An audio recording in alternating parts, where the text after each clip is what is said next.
беше Колин Чепмен жив, сигурно ќе превртуваше со очите како што сега прават љубителите на легендарната британска марка што тој ја оснива.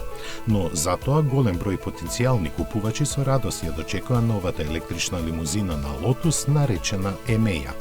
Таа со својата елегантна силуета, агресивниот преден дел со тенки светла, накосо извлечените детали и испапчената хауба изгледа фантастично и одава впечаток на моќ.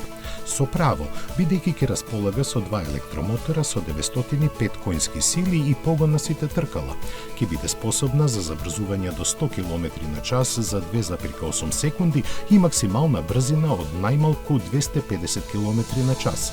Активната аеродинамика ќе помогне од батериите од 102 кWh да се извлече поголема автономија. Колку таа точно изнесува не е кажано, но се знае дека 18 минути ќе бидат доволни батериите да се наполнат до 80% од капацитетот. Активно и воздушното ослонување, кое сензорите ќе го прилагодуваат 1000 пати во секунда. Во кабината владеат минимализам, врвни материјали и првокласна опрема. Вториот електричен модел на компанијата, која од 2017-та е во сопственост на кинескиот Гили, ќе се појави на пазарот во текот на идната година.